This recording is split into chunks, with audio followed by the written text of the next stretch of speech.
let's get to Dr. Okoha now. Listening to Dr. Yusuf earlier, he was talking about the fact that this would open other vistas, other markets. People will begin to look away from the U.S. and look at, how they can, relate with other markets in terms of trade. For Nigeria, do you really think that there are other markets we can begin to look at, outside of the U.S.? I'm just thinking, is it possible for many African countries to do without the U.S.? And for Nigeria specifically, what other opportunities do you think we should be looking out for at this point?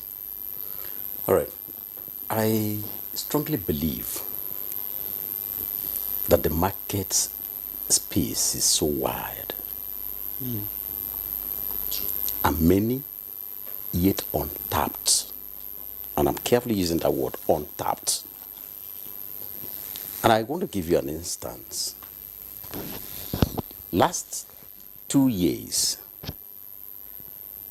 we set up a modern abattoir, a modern meat factory here in Abuja.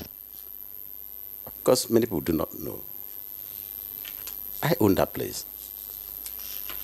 And then the Arab countries, UAE, Saudi Arabia, they came visiting the Ministry of Livestock. Trade and Investment. Okay.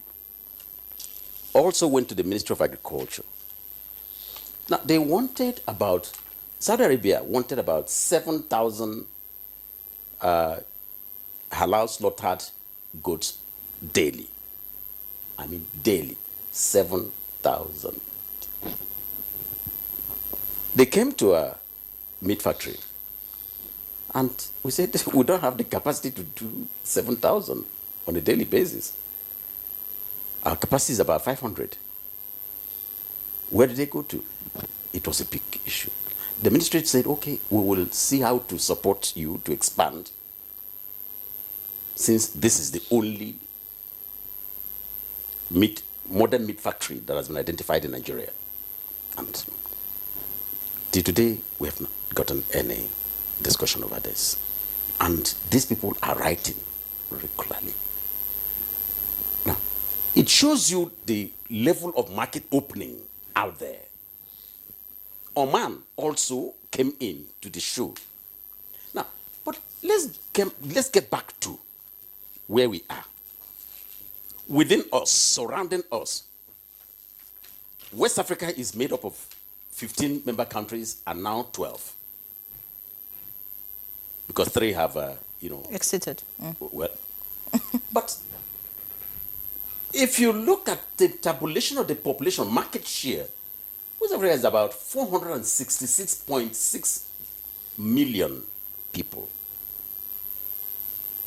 United States current population is about 346 million.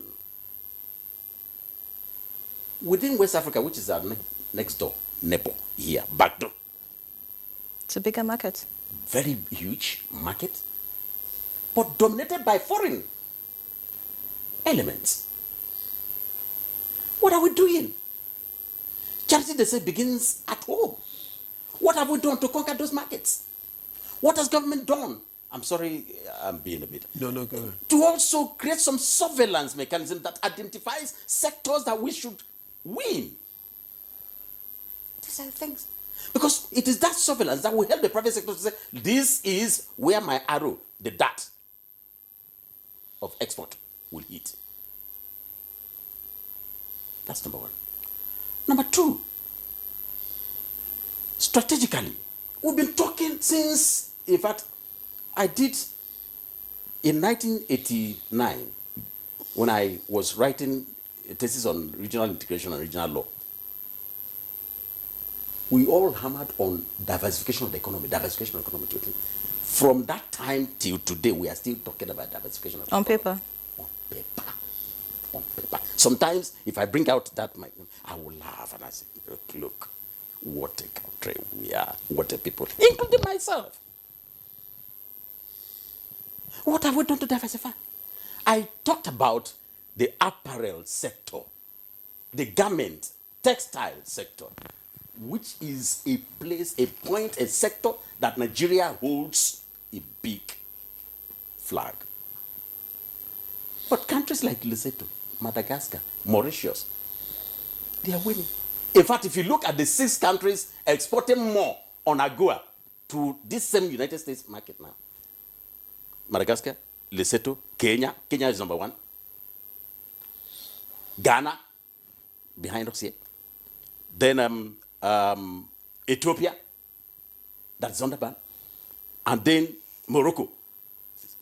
If you look at them, you can't find Nigeria. But go out there in the United States. Once you wear a Nigerian attire, look at how gorgeous you are looking.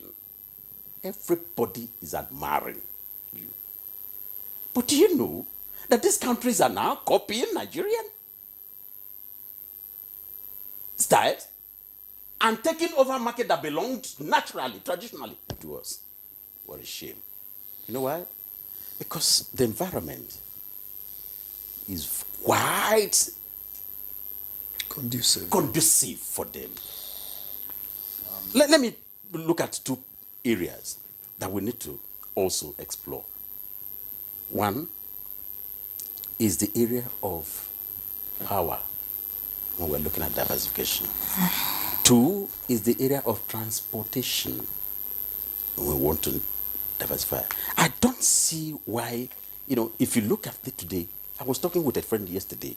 I said, look, the rail sector that the previous administration started with, and we felt, yes, this would boom trade, the distribution of it. This thing appears to have been abandoned. And we're looking at bogus going into, I don't want to go into that politics, but look at what we can do for ourselves.